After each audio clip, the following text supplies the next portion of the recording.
നാലാമത്തെ പാരഗ്രാഫ്. हाथों हाथ रहती माँ एक दिन हमारे कंधों में आ गई, धीरे धीरे महसूस करने लगे हम अपने वृषभ कंधों में माँ का भारी होना.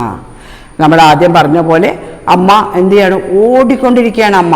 പക്ഷെ അമ്മ വയസ്സായി, അമ്മയ്ക്ക് ഓടുന്ന കാര്യത്തിലൊക്കെ അമ്മയ്ക്ക് വിഷമമായി. ഓട്ടത്തിൽ പലപ്പോഴും അമ്മ ക്ഷീണിതയാവുന്നു, മാനസികമായും ശാരീരികമായും അമ്മ ദുർബലയാവുന്നു. ഹാത്തോം ഹാത്ത് രഹത്തി ഹേ മാ. അങ്ങനെ പെട്ടെന്ന് ഒരു ദിവസം, ഹാത്തോം ഹാത്ത് മീൻസ് പെട്ടെന്ന്, എല്ലാം കൺട്രോൾ ചെയ്ത അമ്മ, ഞങ്ങളെല്ലാം കൺട്രോൾ ചെയ്ത അമ്മ. ഹാത്തോ ഹാത്ത് മീൻസ് പെട്ടെന്ന്. ഏക് ദിൻ ഹമാരെ കന്ധോ മേ ആകെ. ഒരു ദിവസം അമ്മയ്ക്ക് തീരെ പറ്റാണ്ടായി, അമ്മ മക്കളുടെ ചുമലിലായി. ഹമാരെ കന്ധോ മേ ആവുക, ചുമലിലാവുക. ദാറ്റ് മീൻസ് അമ്മയുടെ ഉത്തരവാദിത്യം മക്കൾ ഏറ്റെടുക്കേണ്ടി വന്നു. അതിൻ്റെ ഹിന്ദി വേർഡാണ് ജിമ്മേദാരി. जिम्मेदारी माँ की जिम्मेदारी बच्चों पर पड़ी. एक दिन हमारे कंधा, कंधा मीन्स തോൾ, തോള്, അതായത് അമ്മയുടെ ഉത്തരവാദിത്വം എവിടെ വന്നു? ഞങ്ങളുടെ തോളിലായി. മീൻസ് അമ്മയെ നോക്കേണ്ട ഉത്തരവാദിത്വം ആർക്കായി? മക്കളിലായി. हाथों हाथ रहती माँ एक दिन हमारे कंधों में आ गई. ഞങ്ങളുടെ തോളിലേക്ക് വന്നു അമ്മ. അതായത് അമ്മയുടെ ഉത്തരവാദിത്വം അവർക്ക് ഏറ്റെടുക്കേണ്ടി വന്നു. धीरे धीरे महसूस करने लगे. धीरे धीरे, धीरे धीरे मीन्स പെട്ടെന്ന്, പെട്ടെന്നല്ല, സോറി, മെല്ലെ മെല്ലെ. ധീരെ മീൻസിന്റെ ഓപ്പോസിറ്റ് ഞാൻ നേരത്തെ പറഞ്ഞു, तेज. धीरे धीरे महसूस, धीरे धीरे हवा आने लगे. മെല്ലെ മെല്ലെ കാറ്റ് വന്നു അല്ലേ? കാറ്റ് ടപ്ന്ന് വരില്ല, കൊടുക്കാൻ മെല്ലെ മെല്ലെ അടിച്ചു വരെ. ധീരെ ധീരെ മെഹസൂസ് കർണേ ലഗെ. മെഹസൂസ് കർണ അനുഭവിക്കുക. ഹം അപ്പിനെ വൃഷഭ് കന്ധോമേ. വൃഷഭ് കന്ധം എന്ന് വെച്ചാൽ ശക്തിയുള്ള തോൾ. അത് ചോദിക്കുന്നുണ്ട് ഒരു പ്രാവശ്യം. വൃഷഭ് കന്ധയ്ക്കുള്ള വേറൊരു വേർഡാണ് സശക്ത് കന്ധ, ശക്തിയുള്ള തോള്. അപ്പിനെ വൃഷഭ് കന്ധോമേ. അപ്പൊ ഇവരൊക്കെ ചെറുപ്പക്കാരായി. അമ്മ പ്രായമാവുമ്പോൾ ഓട്ടോമാറ്റിക്കലി മക്കൾ വളരുന്നു, മക്കളൊക്കെ വലുതായി, എല്ലാവരും വലിയൊരു സ്റ്റേജിലേക്ക് വന്നു. അപ്പൊ അവരുടെ തോൾ എന്തായി? അമ്മയുടെ ശക്തിയുള്ള തോള് ദുർബലയാകുമ്പോൾ ഓട്ടോമാറ്റിക്കലി മക്കളുടെ തോൾ എന്തായി മാറും? സശക്തമാവും. അപ്പൊ അപ്പിനെ വൃഷഭ് കന്ധോമേ, ശക്തിയുള്ള തോളിൽ മാക്കാ ഭാരി ഹോന. മക്കളെ ശ്രദ്ധിക്കുക, അമ്മ ഇത്രയൊക്കെ ഓടി, അമ്മ ഇത്രയും ആൾക്കാരെ അവരുടെ തോളിലേറ്റി ഒറ്റയ്ക്ക് ഏറ്റിക്കൊണ്ടുവിടുന്ന അമ്മ കുറച്ച് പ്രായമായപ്പോൾ, അമ്മ വൃദ്ധയായപ്പോൾ, അമ്മയുടെ ഭാരം ചുമക്കേണ്ടി വന്നപ്പോൾ സശക്തമായ അവരുടെ തോളുകൾക്ക് ഭയങ്കര ഭാരം, അമ്മയെ അവർക്ക് വഹിക്കാൻ പറ്റുന്നില്ല. തോളിലേറ്റി നടക്കാമെന്നാണ് അവരുടെ ഉത്തരവാദിത്തം ഏറ്റെടുക്കാൻ ബുദ്ധിമുട്ട്. ഇപ്പോഴത്തെ സമൂഹത്തിൽ ഇവിടെ എല്ലായിടത്തും ഓൾഡ് ഏജ് കൂടുന്നു. ഓൾഡ് ഏജിൻ്റെ എണ്ണവും ചാരിറ്റി ഹോമിൻ്റെ എണ്ണവും ഇപ്പോൾ ഒരുപാട് കൂടുതലാണ്. അതുതന്നെയാണ് ഇതിൻ്റെ എക്സാമ്പിൾ. പഠിപ്പിച്ച് വലുതാക്കിയ അമ്മമാരെ അവർക്ക് നോക്കാൻ പറ്റുന്നില്ല. അപ്പോൾ ഓട്ടോമാറ്റിക്കലി ഓൾഡ് ഏജ് ഹോമിലോ ചാരിറ്റിയിലോ എവിടെയെങ്കിലൊക്കെ ചാരിറ്റി ഹോമിലോ കൊണ്ടയാക്കി ബാധ്യത തീർക്കുന്നു. അപ്പോൾ അപ്പിനെ ഹാത്തോ ഹാത്ത് രഹത്തി മാ. പെട്ടെന്ന് ഏക് ദിൻ ഹമാരെ കന്ധോ മേ ആ ഗയി. ഒരു ദിവസം പെട്ടെന്ന് അവരുടെ ഉത്തരവാദിത്തം, അല്ലാണ്ട് ഞങ്ങളുടെ ചുമലിലേക്ക് അമ്മ ചാടി വന്നു എന്നല്ല, ജിമ്മേദാരി, ഉത്തരവാദിത്വം അമ്മയുടേത് ഞങ്ങൾക്ക് വേണ്ടി വന്നു. ധീരെ ധീരെ മെഹസൂസ് കർണേ ലഗേ. പെട്ടെന്ന് ഞങ്ങൾക്ക് മനസ്സിലായി. ഹമാരെ അപ്പിനെ വൃഷഭ് കന്ധോമേ. അവരുടെ വൃഷഭ് കന്ധ എന്ന് വെച്ചാൽ ശക്തിയുള്ള തോൾ. ദാറ്റ് മീൻസ് സശക്ത് കന്ധ. വൃഷഭ് കന്ധ സശക്ത് കന്ധയിലെ ബാക്കാ ഭാരി ഹോന. അമ്മ ഭയങ്കര ഒരു ഞങ്ങൾക്കൊരാകെ ഒരു വിഷമം, അമ്മയെ സഹിക്കാൻ ഞങ്ങൾക്ക് പറ്റുന്നില്ല. അമ്മ ഒരു വലിയ ഭാരമായി, ഒരു വലിയ ചുമടായിട്ട് നമുക്ക് തോന്നി.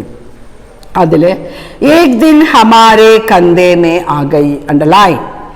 ഏക് ദിൻ, ഒരു ദിവസം ഞങ്ങളുടെ തോളിൽ വന്നു പെട്ടു.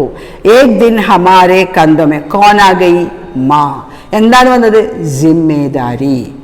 അവിടെ എന്താണ് എഴുതേണ്ടത്? ജിമ്മേദാരി. ഏക് ദിൻ മാ की जिम्मेदारी हम पर पड़ी.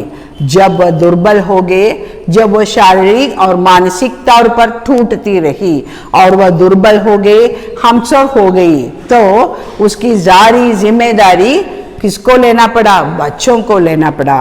അപ്പോൾ ധീരെ ധീരെ മെഹസൂസ് കർണേ ലഗേ. പെട്ടെന്ന് എന്തു തോന്നി?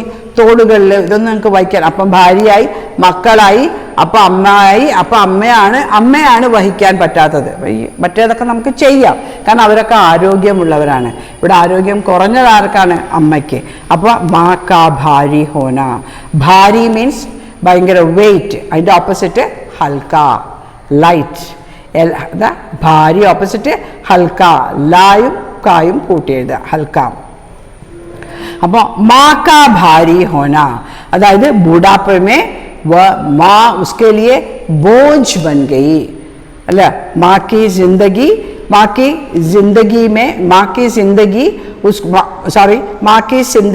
एक दूसरे को लेना पड़ा.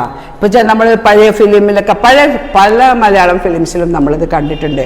വയസ്സാവുമ്പോൾ മക്കളുടെ ഡീലിങ്സും അമ്മയെ കൊണ്ട് എവിടെയെങ്കിലും ആക്കാനുള്ള വ്യഗ്രതയും ആ ഉള്ള തറവാട് വിൽക്കാനുള്ള ആവേശവും ഒക്കെ നമ്മൾ കാണുന്നുണ്ട്. നിർനിമേഷയായി കണ്ണ് നിറഞ്ഞു നിൽക്കുന്ന അമ്മ, വാത്സല്യം, അല്ലേ? അതൊരു ചിത്രത്തിൽ കണ്ടിട്ടുണ്ട് ഞാൻ. അപ്പം അങ്ങനെയുള്ള സ്റ്റോറികൾ നമ്മളെ ഇപ്പോഴും ഏത് നിമിഷത്തിലും ഈറനണിയിക്കുന്ന കുറേ ദൃശ്യങ്ങൾ, അല്ലേ? നമ്മളുടെ ചുറ്റുപാടും നമ്മൾ പലയിടത്തിലും കാണുന്ന ദൃശ്യങ്ങൾ. മക്കൾക്ക് ഏറ്റവും ആദ്യം അവോയ്ഡ് ചെയ്യാൻ പറ്റിയിട്ടുള്ളത് ആരെയാണ്? അവോയ്ഡ് പറ്റുന്നത് അമ്മയാണ്. ഒരു മുറുമുറുപ്പും ഇല്ലാതെ ഒരു സങ്കടമില്ലാതെ മാറിത്തരുകയും ചെയ്യും. അവിടാണ് നമ്മൾ മനസ്സിലാക്കേണ്ടത്, നാളെ ഇതെനിക്കുള്ളതാണ്. പഴുത്ത ഇല വീഴുമ്പോൾ പച്ച ഇല ചിരിക്കും, പക്ഷെ നാളെ ഞാനും പഴുത്ത ഇലയായി വീഴുമെന്നുള്ള ബോധം വരണമെങ്കിൽ നമ്മളും വീണ്ടും. മക്കളെ, ഇത് നമ്മുടെ ജീവിതം ഒരു ചക്രമാണ്. എപ്പോഴും എന്താണോ നമ്മൾ ചെയ്യുന്നത് അതിൻ്റെ കർമ്മത്തിൻ്റെ ഫലമേ നമുക്ക് കിട്ടുള്ളൂ.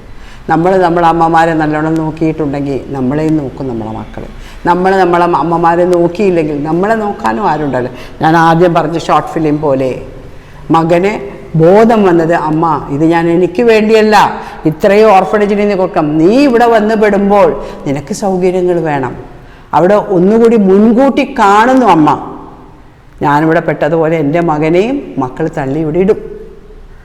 അതാണ് ലോകം. മാക്ക ഭാരി ഹോന. അപ്പം വാർദ്ധക്യകാലമായപ്പോൾ എന്തു പറ്റി? അമ്മ ഒരു ഭാരമായി. ഇനി അടുത്തത്, जब तक जीवित रही माँ हम बदलते रहे अपने कंधे. जब तक जीवित रही माँ, എത്ര കാലം അമ്മയുണ്ടായി? ഇപ്പോൾ 5 മക്കളുണ്ടെങ്കിൽ ഒരു മാസം മൂത്ത മകൻ്റെ അടുത്ത്, രണ്ടാമത്തെ മാസം രണ്ടാമത്തെ അടുത്ത്, മൂന്നാമത്തെ മാസം അവിടെ, അങ്ങനെ 5 മക്കളെ ടേൺ ചെയ്യുമ്പോൾ 6ാമത്തെ അവൻ വന്ന് കൂട്ടും. അങ്ങനെയും കുറേ പടങ്ങൾ നമ്മൾ ഫിലിം കണ്ടിട്ടുണ്ട്. മലയാളത്തിലും ഹിന്ദിയിലും അല്ല ഒരുപാട് ഫിലിംസ് ഇറങ്ങിയിട്ടുണ്ട്, അല്ലേ? ഒരുപാട് ഷോർട്ട് ഫിലിംസും ഉണ്ട് ഇതിനെ പറ്റിയിട്ട്. 6ാം ഘർണ ഉള്ള അതേ തീമുള്ള. അപ്പോൾ ജബ് തക് ജീവിത് രഹി മാ, എത്ര കാലം അമ്മ ജീവിക്കുന്നു. ഹം ബദൽത്തേ രഹേ അപ്നെ കന്ധേ, ഒരാളുടെ തോളിൽ നിന്ന് അമ്മയെ എടുത്തു മാറ്റി. ദാറ്റ് മീൻസ് ഒരു വീട്ടിൽ നിന്ന് ഒരാൾ ഭാരം ഇറക്കി, അമ്മ ഭാരമാണെന്നാണ് അവർ ആ ഭാരം ഇറക്കി അടുത്തവൻ്റെ ചുമലിൽ വെക്കുന്നു. അവൻ്റെ ഭാരം ഇറക്കി അവൻ അങ്ങനെ ഒരു സൈക്കിൾ പോലെ അമ്മ ഇങ്ങനെ ഓരോ വീട്ടിലും, ഓരോരുത്തരുടെ വീട്ടിലും ഓരോ മാസം അല്ലെങ്കിൽ 2 മാസം പോയി നിൽക്കുന്നു, അല്ലേ? ഹം ബദൽന മീൻസ് മാറ്റുക. ബദൽത്തേ രഹേ അപ്നെ കന്ധേ, ഞങ്ങളുടെ തോളുകൾ മാറ്റാൻ തുടങ്ങി എന്ന് പറഞ്ഞാൽ ഒരുത്തൻ്റെ തോളെടുത്ത് അവിടെ ഉത്തരവാദിത്വം മാറ്റുകയെന്ന് പറയാം. അതായത് നമ്മൾ എന്ത് ചെയ്യുന്നു? മാക്കി ജിമ്മേദാരി ഏക് ദൂസരേക്കോ ദേത്തേ ഹേ. നമ്മുടെ ടൈം ടേബിൾ പോലെ, സ്കൂളിലെ ടൈം ടേബിൾ പോലെ അമ്മയെ നോക്കുന്നുള്ള ഒരു ടൈം ടേബിൾ ഉണ്ടാക്കും. അമ്മയെ 2 മാസം നീ, പിന്നെ 2 മാസം ഞാൻ, പിന്നെ വീണ്ടും നീ, ഇങ്ങനെ ടൈം ടേബിൾ ഉണ്ടാക്കും. കൃത്യ ഡേറ്റിന് അമ്മ വന്ന് നീ കൊണ്ടുപോകണം. എല്ലാത്തിനും കണക്കുണ്ടാവും, പ്രത്യേകിച്ച് അമ്മയെ നോക്കുന്ന കാര്യത്തിൽ. അപ്പോൾ ബദൽത്തേ രഹേ അപ്നെ കന്ധേ മാ ആഖിർ മാ ഹി തോ ഹേ. കവി പറയാണ്, മാ ആഖിർ മാ ഹി തോ ഹേ. കവിയുടെ ഉള്ളിലുള്ള വേദനയാണത്. അമ്മ എപ്പോഴും അമ്മ തന്നെയാണ്. ആ ബോധം ഇന്നത്തെ തല നയി പിടിക്കോ നഹി ഹെ. നിങ്ങളെന്താ വയ്ക്കുന്നത്? പെട്ടെന്ന് നിങ്ങൾ ഇത്ര വലിപ്പം വെച്ചു എന്ന് നിങ്ങൾക്ക് തോന്നുന്നുണ്ടാവും. മാഖിർ മാഹി ഹെ, മാഹി ഹി ഹെ. ദാറ്റ് മീൻസ് അതിൻ്റെ അർത്ഥം അവിടെ ഒരു ക്വസ്റ്റ്യനും കൂടി ഉണ്ട്. മാഖിർ മാഹി. മാ എന്നുള്ളത്, അമ്മ എന്നുള്ളത് സ്നേഹത്തിൻ്റെ ഒരു ഭണ്ഡാരമാണ്. മാക്കി തുലന ഹം കിസി സെ നഹി കർ സക്തി. നമ്മൾ എന്ത് പ്രശ്നം ഉണ്ടായാലും സഹിക്കുന്നതാണ് അമ്മ. എന്ത് ഇഷ്യൂ ഉണ്ടായാലും, അങ്ങോട്ടും ഇങ്ങോട്ടും തല്ല് പിടിച്ചാലും, അമ്മയെ ചീത്ത പറഞ്ഞാലും, അമ്മയ്ക്ക് മക്കളോടുള്ള വാത്സല്യത്തിന് ഒരിക്കലും ഒരു കുറവും ഉണ്ടാവില്ല. മാ കി തുലന ഹം കിസി സെ നഹി കർ സക്തി. നമുക്ക് അമ്മയെ ആരുമായിട്ട് കമ്പയർ ചെയ്യാൻ സാധിക്കില്ല. വോ ബച്ചോങ്കോ കഭി ബി ദുഃഖ് നഹി പഹുഞ്ചാത്ത. എത്ര പ്രായമായാലും മക്കൾ എന്ന് കേൾക്കുമ്പോൾ നെഞ്ഞൊരുകുന്നവരാണ് അമ്മമാർ. അപ്പോൾ മക്കൾക്ക് ഒരു ബുദ്ധിമുട്ടും ഒരു കാലത്തും ഒരു സങ്കടമോ ദുഃഖമോ വന്നാൽ ആദ്യം ഓടിയെത്തുന്നതാരാണ്? അമ്മമാർ. അപ്പോൾ മാ ആഖിർ മാഹി തോഹെ, കവിയുടെ ഉള്ളിലുള്ള വേദനയാണ് ഈ വരികളിലൂടെ വരുന്നത്. അമ്മ എപ്പോഴും അമ്മ തന്നെ. ബാർ ബാർ ഹമേ കന്തേ ബദൽത്തെ ദേഖ്. അമ്മ എന്താണ്? എല്ലാവരും ഇങ്ങനെ മാറി മാറി എന്നെ ഇവിടെ നിന്ന് എടുത്ത് അവിടെ കൊണ്ടുപോകാം. ആ മനസ്സ് ഒരുപാട് വേദനിക്കും. ബാർ ബാർ ഹം കന്തേ ബദൽന. വീണ്ടും പറയാ, കന്തേ ബദൽന എന്ന് വെച്ചാൽ ഉത്തരവാദിത്വം എടുത്തു മാറ്റുക. നേരത്തെ ഞാൻ പറഞ്ഞതുപോലെ ഷെഡ്യൂൾ ഇട്ടിട്ടുണ്ടാകുന്ന പോലെ ഏട്ടൻ്റെ അടുത്ത് നിന്ന് അനിയൻ അമ്മയെ 2 മാസത്തേക്ക് നോക്കുന്നു. അത് കഴിഞ്ഞൊരു മോളുണ്ടെങ്കിൽ മോള് നീ 2 മാസം നോക്കുന്നു. വീണ്ടും മൂത്തവൻ നോക്കുന്നു. അങ്ങനെ ബാർ ബാർ ഹമേ കന്തേ ബദൽത്തെ ദേഖ്. അങ്ങനെ ഈ 2 മാസം കൂടുമ്പോൾ അമ്മയെ നമ്മൾ നഴ്സറി സ്കൂളിൽ കുട്ടികളെ കൊണ്ടാക്കുന്ന പോലെ കാറിൽ അവിടെ കൊണ്ടേയാക്കുന്നു. അങ്ങനെ വേണ്ടതൊക്കെ വാങ്ങിച്ചു കൊടുക്കുന്നു. ഇങ്ങനെ ഒരു പ്രത്യേക ഒരു സ്റ്റൈൽ അപ്രോച്ച് തന്നെ വ്യത്യാസമുണ്ട്.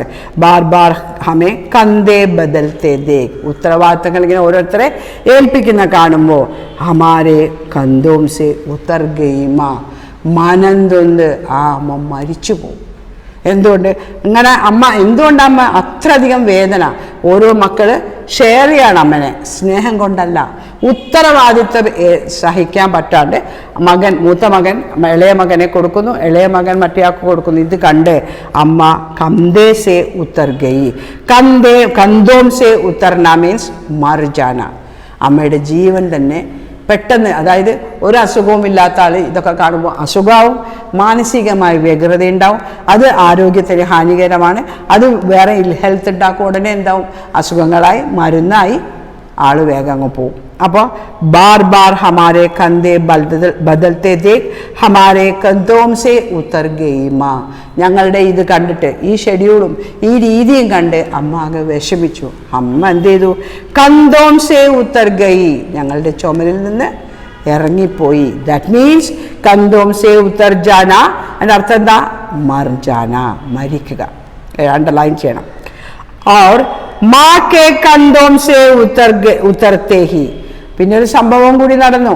അമ്മ അതുവരെ അമ്മ ഭയങ്കര ഭാരമായിരുന്നു.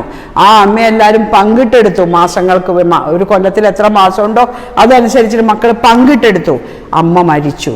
और माँ के कंधों से उतरते ही, ഞാൻ നേരത്തെ പറഞ്ഞു कंधों से उतरना എന്ന് പറഞ്ഞാൽ മരണ, മരിക്കുക. माँ के कंधों से उतरते ही ഉത്തർ ഗയേ ഹമാരെ കന്തേ. എന്തു പറ്റി? അമ്മ മരിച്ചപ്പോഴാണ് ഞങ്ങൾക്ക് ആരുമില്ല എന്ന് ഞങ്ങൾക്ക് തോന്നിയത്. അതുവരെ അമ്മ എന്ന വ്യക്തി അവിടെ ഉണ്ടാകുമ്പോൾ അമ്മ ഒരു ഭാരമായിരുന്നു. എന്തുകൊണ്ട്? അതുവരെ ഞങ്ങൾ എല്ലാ കാര്യത്തിലും നടത്തിയ അമ്മയെ ഞങ്ങൾ നോക്കേണ്ടി വരുമ്പോൾ ഞങ്ങൾക്ക് ആരായി മാറി. പക്ഷെ അമ്മയ്ക്ക് ഈ മക്കൾ 5 മക്കളുള്ളൂ. എങ്കിൽ എത്ര മക്കളുണ്ടോ, മക്കളൊന്നും ഭാരമായിരുന്നില്ല. എല്ലാവരെയും ഒന്നിച്ച്, എല്ലാ കുടുംബത്തിലുള്ള ഒരു റൂഫിൻ്റെ കീഴിൽ എല്ലാവരെയും ഒന്നിച്ച് കൊണ്ടുപോയിക്കൊണ്ടിരുന്ന അമ്മ വയസ്സായപ്പോൾ അമ്മ ഇവർക്കൊരു ഭാരമായി. ആ ഭാരമാണെന്ന് കണ്ടപ്പോൾ അമ്മൻ്റെ മനസ്സ് പിടഞ്ഞു. അമ്മ മരിച്ചു. മാ കെ കന്തോം സേ ഉത്തർത്തേ ഹി, അമ്മ തോളിൽ നിന്ന് ഇറങ്ങിയപ്പോൾ. ദാറ്റ് മീൻസ് കന്തോം സേ ഉത്തർന മർജാനെ സേ. ഉത്തർ ഗേ ഹമാരെ കന്തേ. ഹമാരെ കന്തേ ഉത്തർ ഗേ മീൻസ് ഞങ്ങൾ ബേസഹാരെ ബൻ ഗയേ. സഹാര ബന്ന ആശ്രിതനാവുക, ബേസഹാരെ ആശ്രയം ഇല്ലാതാവുക. അമ്മ തോളിൽ നിന്ന് ഇറങ്ങി കഴിഞ്ഞപ്പോഴാണ് ബോധം. അതായത് ദാറ്റ് മീൻസ് അമ്മ മരിച്ചു കഴിഞ്ഞപ്പോഴാണ് അയ്യോ ഇനി ആരുമില്ലല്ലോ പറയാൻ, എന്തെങ്കിലും ചെന്ന് പറയാൻ ആരും. അത് കോമൺ ആയിട്ട് നമ്മുടെ ലൈഫിൽ, എൻ്റെ അമ്മയായാലും നിങ്ങളുടെ അമ്മമാരായാലും നമ്മൾ എങ്ങനെയാണോ വയസ്സാകുമ്പോൾ അവർ അസുഖമായി കിടക്കുമ്പോൾ അവരെ നോക്കാനുള്ള ബാധ്യത നമുക്കുണ്ട്. പലപ്പോഴും ആ ബാധ്യത ഭയങ്കര ഒരു ഭാരമായി കരുതി നമ്മൾ അതിനെ ലഘൂകരിക്കാൻ പലതും ചെയ്യും. ആ ലഘൂകരിക്കാൻ നാം ചെയ്യുന്ന ഓരോ കാര്യങ്ങളും അവരെ മനസ്സിനെയും ശരീരത്തെയും ഒരുപോലെ വേദനിപ്പിക്കും. അപ്പോൾ എന്താവും? ഇല്ലാത്ത അസുഖം വരും, അവർ വേഗം ഈ ലോകത്തോട് വിട പറയും. പക്ഷേ അവർ പോയി കഴിയുമ്പോൾ, അമ്മയുടെ മരണശേഷം, അല്ലെങ്കിൽ നമ്മൾ പ്രിയപ്പെട്ട അമ്മയായാലും അച്ഛനായാലും ഒക്കെ മരണപ്പെട്ട ശേഷമാണ് നമ്മൾ അവരുടെ വില, അവരുണ്ടായിരുന്നെങ്കിൽ കണ്ണുള്ളപ്പോൾ കണ്ണിൻ്റെ കാഴ്ച അറിയാറില്ല. ഒരാളായിട്ട് ഇപ്പോൾ ഫോർ എക്സാമ്പിൾ നമ്മളെ വീട്ടിലൊക്കെ നമ്മൾ ഒറ്റക്കാകുമ്പോൾ നമ്മൾ ഇരിക്കുകയോ അമ്മയും അച്ഛനും ഉണ്ടായിരുന്നെങ്കിൽ അറ്റ്ലീസ്റ്റ് നമ്മളെ കാര്യങ്ങൾ ഒരാളോട് നമുക്ക് ഷെയർ ചെയ്യാനുണ്ടാവുമായിരുന്നു എന്ന് തോന്നുമായിരുന്നു. അപ്പോൾ മാ കെ കന്ധോം സെ ഉത്തർത്തേ ഹി ഉത്തർ ഗയേ ഹമാരെ കന്ധേ. ദാറ്റ് മീൻസ് കന്ധോം സെ ഉത്തർന മർ ജാന, ഉത്തർ ഗയേ ഹമാരെ കന്ധേ മീൻസ് ബേസഹാരെ ബൻ ഗയേ. ഞങ്ങൾ ആരുമില്ലാത്ത ആശ്രയമില്ലാത്തവരായി മാറി. അപ്പോൾ ആ ഭാഗത്ത് ഒന്നുകൂടി ആ വരികളെ 2 പാരഗ്രാഫ് ഞാൻ വായിക്കുന്നു. ഹാത്തോം ഹാത്ത് രഹത്തി മാ एक दिन हमारे कंधों में आ गई, धीरे धीरे महसूस करने लगे हम अपने वृषभ कंधों में माँ का भारी होना. जब तक जीवित रहती है हम बदलते रहे अपने कंधे, माँ आखिर माँ ही तो है. बार बार हमें कंधे बदलते देख हमारे कंधों से उतर गई माँ, और माँ के कंधों से उतरते ही उतर गए हमारे कंधे. ഇതിൽ അണ്ടർലൈൻ ചെയ്യേണ്ടത് ഏക് ദിൻ ഹമാരെ കന്ധോ മേ ആ ഗയി. സെക്കൻഡ് ആ ഇന്നെടുത്ത ഇതിൽ 2 പാരഗ്രാഫാണ് എടുത്തത്. അതിൽ 2ാമത്തെ വരി ഏക് ദിൻ ഹമാരെ കന്ധോ മേ ആ ഗയെ, അതിലെന്താണ് ചുമലിലാവുക, അതായത് ഇവരുടെ ജിമ്മേദാരി ഉസ്കോ ഉഠാന പടുത്താ ഹെ. और वृषभ कंधा अंडरलाइन, शक्तिയുള്ള തോൾ सशक्त कंधा. माँ का भारी होना अंडरलाइन, बूढ़ापे में माँ बोझ बन गई है. പിന്നെ ജബ് തക് ജീവിത് രഹത്തി ഹം ബദൽത്തെ രഹനെ അപ്നെ കന്ധേ. തോളുകൾ മാറ്റാൻ തുടങ്ങിയെന്ന് വെച്ചാൽ അമ്മയെ ഓരോരുത്തരായി എടുത്ത് നോക്കേണ്ടി വന്ന ഒരു സ്റ്റേജ്. പിന്നെ മാ ആഖിർ മാ തോ ഹേ, അതൊരു ക്വസ്റ്റ്യൻ ആണ്, ഒന്നും കൂടി എക്സ്പ്ലെയിൻ ചെയ്യാതെ. മാ ആഖിർ മാ ഹി തോ ഹേ ഇസ്സേ ആപ്നെ ക്യാ സംജാ. ഇതിൽ നിന്ന് താങ്കൾ എന്ത് മനസ്സിലാക്കി? അതിൽ എഴുതേണ്ട ഉത്തരം മാ പ്യാർ കാ ഭണ്ഡാർ ഹേ और माँ की तुलना हम किसी से नहीं कर सकती. ഒന്ന് അമ്മ സ്നേഹത്തിൻ്റെ ഒരു ഭണ്ഡാരമാണ്. അമ്മയെ നമുക്ക് വേറെ ഒരാളുമായിട്ട് നമുക്ക് കമ്പയർ ചെയ്യാൻ സാധിക്കില്ല. പിന്നെ മാ अपने बच्चों को कभी भी दुख नहीं पहुंचाती. ഒരു തരത്തിൽ എന്ത് പ്രശ്നം ഇങ്ങോട്ട് വന്നാലും അമ്മ ഒരിക്കലും മക്കൾ സങ്കടപ്പെടാൻ അനുവദിക്കില്ല. അത് കാണാൻ അവർക്ക് ശേഷിയില്ല. അപ്പോൾ ക്വസ്റ്റ്യൻ ആൻസർ ഒന്നുകൂടെ, माँ प्यार का भंडार है, माँ की तुलना हम किसी से नहीं कर सकती. माँ बच्चों को कभी दुख नहीं पहुंचाती है, कभी कुछ नहीं दुख नहीं देती है. ഇതാണ്. അപ്പോൾ അതിൽ അണ്ടർലൈൻ ചെയ്ത് കഴിഞ്ഞു. അപ്പോൾ ഈ കവിത ഇതോടുകൂടി അവസാനിക്കുന്നു. മക്കളെ, ഈ കവിതയിൽ നിന്ന് നിങ്ങൾ എന്താണ് മനസ്സിലാക്കുന്നത്? വാർദ്ധക്യം എന്ന ഈ അനിവാര്യ സത്യം ഓരോരുത്തർക്കും, ജനിച്ചു വീഴുന്ന ഓരോരുത്തർക്കുമുള്ള ഓരോ സ്റ്റേജാണ്. ആ സ്റ്റേജിലെ അവസാനത്തെ സ്റ്റേജാണ് മരണത്തിന് മുമ്പുള്ളതാണ് വാർദ്ധക്യം. അത് എല്ലാവർക്കും ഉണ്ട്. അത് ഓർക്കാതെ നമ്മളുടെ വാർദ്ധക്യത്തിലുള്ള വയസ്സായിട്ടുള്ള നമ്മളെ അമ്മയൊക്കെ ഒരു ഭാരമായി കരുതി നമ്മളുടെ ജീവിതത്തിൽ നിന്ന് അവരെ അടർത്തി മാറ്റുമ്പോൾ, നമ്മുടെ ജീവിതത്തിൽ നിന്ന് അവരെ എടുത്ത് ചാരിറ്റി ഹോമിലും ഓൾഡ് ഏജ് ഹോമിലൊക്കെ കൊണ്ട് ചെല്ലുമ്പോൾ അവരുടെ മാനസിക സ്ഥിതിയും അതിൽ നിന്നുണ്ടാകുന്ന അവരുടെ വേദനയും എത്രത്തോളം നമ്മളുടെ ജീവിതത്തിൽ പ്രതിഫലിക്കുന്നു എന്ന് നമ്മളുടെ ജീവിതം നമുക്ക് മനസ്സിലാക്കാൻ സാധിക്കും.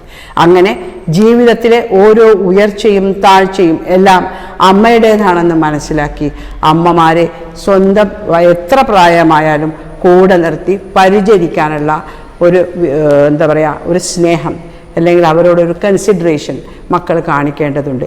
ഈ വികാരം ഉൾക്കൊള്ളുകൊണ്ട് കവി ഇന്നത്തെ ജനറേഷൻ നയി പീढ़ी को माँ के महत्व के बारे में समझाते हैं. കവിയുടെ ഉദ്ദേശം എന്താണ്? പഴയ തലമുറയെ പുതിയ തലമുറ അംഗീകരിക്കേണ്ടതുണ്ട്. പുരാനി പീढ़ी के लोगों को वह बूढ़ापे में उनका उत्तरदायित्व उनको देखना है, उनको सुखी बनाना है. नई पीढ़ी को माँ के महत्व के बारे में समझाने के लिए कवि ने पुल बनी थी माँ यह कविता लिखी है. സോ ലെസൺ കംപ്ലീറ്റ് ആയി. ഇതിലെ കുഞ്ഞു ക്വസ്റ്റ്യൻസ് ഉണ്ടാവും. പിന്നെ ഇതിലത്തെ ടെക്സ്റ്റിൽ 1, 2, 3 ക്വസ്റ്റ്യൻ ഉണ്ട്. അതിൻ്റെ ആൻസർ ഞാൻ പറഞ്ഞു കഴിഞ്ഞു. എന്നാലും നോട്ട്സ് ഞാൻ തരും, വളരെ ലൈറ്റായിട്ടുള്ള നോട്ട്സ് ഞാൻ തരും നിങ്ങൾക്ക് പഠിക്കാൻ പാകത്തിന്. പിന്നെ കുഞ്ഞു ക്വസ്റ്റ്യൻസ് എന്തൊക്കെയുണ്ടോ ഓപ്പോസിറ്റ്സ് ഉണ്ടാവും. പിന്നെ എന്താണ് വാക്കുകൾ തന്നിട്ട് അതിനെ ഫോർ എക്സാമ്പിൾ ഞാൻ ആദ്യം പറഞ്ഞു ഭേദടക് ബിനാ ബാധാക്കെ. പിന്നെ എന്താണ് വൃഷഭ് കന്ധ സശക്ത് കന്ധ. ബാരീൻ്റെ ഓപ്പോസിറ്റ് ഹൽക്ക, ധീരേൻ്റെ ഓപ്പോസിറ്റ് തേസ്. പിന്നെ രണ്ട് ഫ്രേസാണ് ഇതിൽ വളരെ ഇമ്പോർട്ടൻറ്റ്. കന്തോം സേ ഉത്തർ ഗയി, കന്തോം സേ ഉത്തർ ഗയി അർത്ഥം മറുകയി.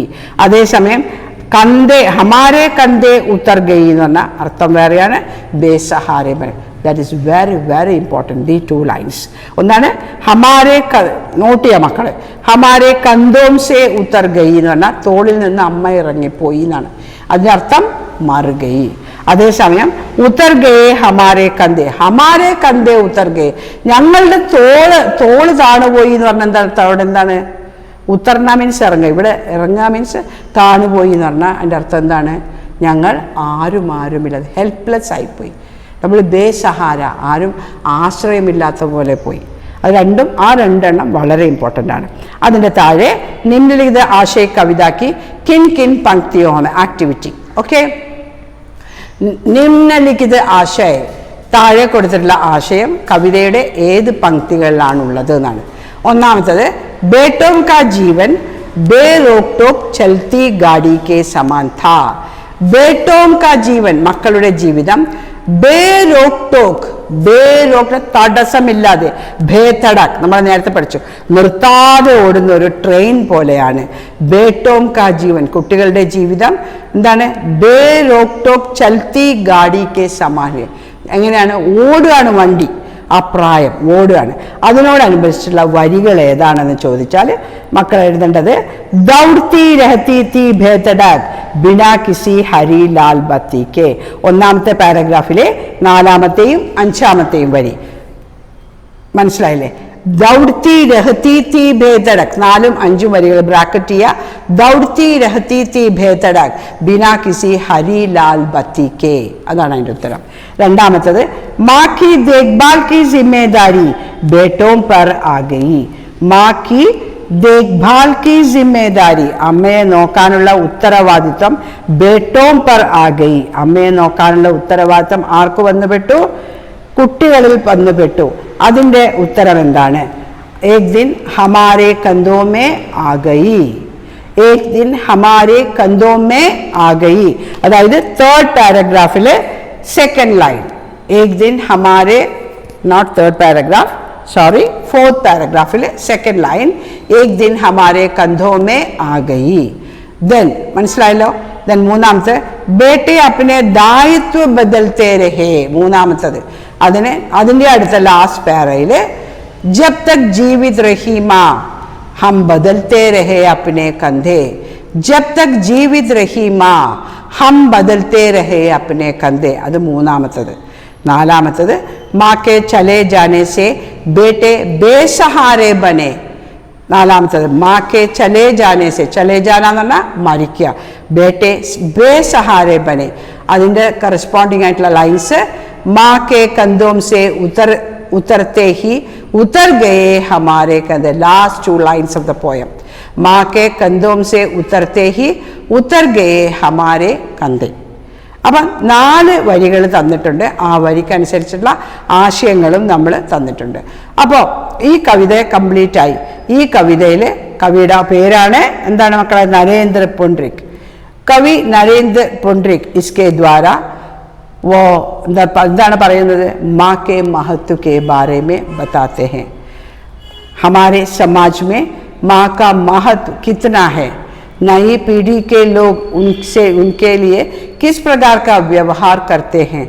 जब वह अच्छे दिल से है, वह का स्वास्थ्य ठीक है तो उसे कोई शिकायत नहीं, लेकिन जब वह बूढ़ा होता है, जब वह बुढ़ापे में आते हैं तो क्या होते हैं, तो वो उसे बोझ बनकर एक आराम घर पर, आराम घर എന്ന് പറഞ്ഞാൽ ഓൾഡ് ഏജ് ഹോം അല്ലേ, കണ്ടിട്ടില്ലേ മക്കൾ, കൊണ്ടുപോയി ആക്കുന്നു, കാശ് കൊടുക്കും, പക്ഷെ അമ്മയ്ക്ക് കാശല്ല വേണ്ടത്, മക്കളുടെ സാമീപ്യം. അപ്പോൾ ഈ കാലത്ത് നമ്മൾ ഈ ലോകത്ത് ഇപ്പോൾ കാണുന്ന വളരെ വളരെ ഇതായിട്ട് കാണുന്ന ഒരു കാര്യമാണ്. കാരണം എല്ലായിടത്തും നോക്കിയാലും ഓൾഡ് ഏജ് ഹോമും ചാരിറ്റി ഹോമും വർദ്ധിച്ചു വരികയാണ്. അതിനുള്ള ഒരു റീസൺ ഇതാണ്, മക്കൾക്ക് അമ്മമാരെ നോക്കാൻ പറ്റുന്നില്ല. അതിനുള്ള അടുത്ത യജ്ഞം എന്താണ്, കാശുണ്ടാവും, സൗകര്യങ്ങളുണ്ടാവും, അമ്മയെ നോക്കാൻ പറ്റൂല. ഉടനെ അമ്മയെ എവിടെ കൊണ്ടുവിടും, ആരാം ഘർ, ഓൾഡ് ഏജ് ഹോമിലോ ചാരിറ്റി ഹോമിലോ കൊണ്ടുപോകുന്നു. അപ്പോൾ ഈ പാഠത്തിൽ അമ്മയെ ആരോടാണ് മക്കളെ കമ്പയർ ചെയ്യുന്നത്, പാലത്തോട് അല്ലേ? അപ്പോൾ ആ പാലം ഏത് തരത്തിൽ സമൂഹത്തെ സേവിക്കുന്നുവോ അതുപോലെ അമ്മ വീട്ടിലുള്ള എല്ലാവരെയും സേവിക്കുന്നു. അങ്ങനെ സേവിച്ച അമ്മയെപ്പോലും ആര് മറന്നു പോന്നു? മക്കൾ വലുതാവുമ്പോൾ മറന്നു പോന്നു. അവരോട് ഇന്നത്തെ സമൂഹത്തിൽ നടമാടുന്ന ഈ ഒരു പ്രത്യേക ഈ നടമാടുന്ന എല്ലായിടത്തും ഉണ്ട് മക്കളിത്. ഇന്നത്തെ സമൂഹത്തിൽ എല്ലായിടത്തും കാണുന്നൊരു കാര്യമാണിത്. ഈ കാര്യത്തെ നമ്മളെ പറഞ്ഞ് ബോധവൽക്കരിക്കാൻ വേണ്ടിയിട്ടാണ് കവി നരേന്ദ്ര പുഡ്രിക് ഈ ഒരു ഷോർട്ട് ഫിലിം, ഏതാണ് ഷോർട്ട് ഫിലിം? ആരാം ഘർ. യൂട്യൂബിൽ നോക്കിയാൽ മക്കളത് കാണുന്നത് നല്ലതാണ്. നമുക്കത് ഹിന്ദി മനസ്സിലായില്ലെങ്കിലും ആ ഇത് കാണുമ്പോൾ മനസ്സിലാവും എങ്ങനെയാണ് ആ വയസ്സായ അമ്മ മകനോടെന്ന് പറയുന്നത്. മകൻ്റെ ഭാവവും അമ്മയുടെ ഭാവത്തിൽ നിന്ന് മനസ്സിലാവും എന്താണ് ഒരമ്മയുടെ മനസ്സ്. അമ്മയുടെ മനസ്സ് തേങ്ങുന്നുണ്ടോ ഇടറുന്നുണ്ടോ എന്ന് അറിയേണ്ടത് ഓരോ മക്കളുടെ ഉത്തരവാദിത്തമാണ്. പ്രായമാകുമ്പം ഒരുപാട് പ്രശ്നങ്ങളുണ്ടെന്നറിയാം, എന്നാലും അമ്മ എപ്പോഴും അമ്മ തന്നെ. അതിനെ കവി പറയുന്നതാണ് ഏത്? അമ്മയുടെ സ്നേഹം നിറഞ്ഞ തലോടൽ. അമ്മ ഒരു സ്നേഹത്തിൻ്റെ ഒരു നിധിയാണ്.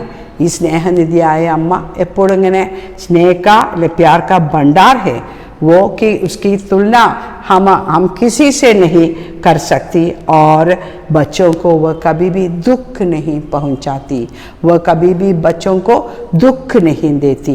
ഇത്രയും കാര്യങ്ങൾ ഉൾക്കൊള്ളു വേണം നമ്മൾ ചെയ്യാം. അല്ലേ? ഈ നരേന്ദ്ര പുണ്ട്രിക്കിനെ പറ്റി പറയുകയാണെങ്കിൽ അങ്ങനെ സമകാലീൻ ഹിന്ദിക്ക് प्रमुख സമകാലീൻ ഹിന്ദി के कवियों में प्रमुख है. ചിലപ്പോൾ നമുക്ക് ആശയം വിവരിക്കാൻ തരും, 4 വരി തന്നിട്ട് അതിൻ്റെ ആശയം, അത് പരീക്ഷയ്ക്ക് വരാവുന്ന ക്വസ്റ്റ്യനാണ്. സാധാരണ ഒന്നിക്കൽ ഒരു പാസേജ്, ഒരു പദ്യം ഉണ്ടെങ്കിൽ പദ്യത്തിൻ്റെ ഇതേ പാസേജ് തന്ന് ഇതിൻ്റെ അന്ന് കുഞ്ഞു ക്വസ്റ്റ്യൻ ചോദിക്കുമ്പോൾ 4 മാർക്ക്, ആദ്യം ഒരു 1 മാർക്കിൻ്റെ ക്വസ്റ്റ്യൻ ഉണ്ടാവും, ഒരു 2 മാർക്കിൻ്റെ ക്വസ്റ്റ്യൻ ഉണ്ടാവും, പിന്നെ ഒരു 4 മാർക്കിൻ്റെ ക്വസ്റ്റ്യൻ. അതെപ്പോഴും മിക്കവാറും കവിയെ പറ്റിയും കവിയുടെ ഇതിനെപ്പറ്റി ആശയത്തെ പറ്റിയായിരിക്കും. അപ്പോൾ നിങ്ങൾക്ക് നോട്ട്സ് ഞാൻ കൃത്യമായിട്ട് തരും. അപ്പോൾ കവിയെ പറ്റി എഴുതുക, അതിനുശേഷം ഉള്ളത് സിമ്പിളായിട്ട് തന്ന് നിങ്ങളത് പഠിക്കുക. ഈ ഒരു പാറ്റേൺ ആയിരിക്കും നിങ്ങൾക്ക് അടുത്ത വർഷവും വേണ്ടത്. അത് മനസ്സിലിരുത്തി വേണം പഠിക്കാൻ. ക്വസ്റ്റ്യൻ പേപ്പർ 80-ൽ എന്താണോ അതേ പാറ്റേൺ ആണ് 10th എന്നുള്ളത് മനസ്സിൽ വെച്ചുകൊണ്ട് ഓരോ കാര്യങ്ങളും പഠിക്കുക.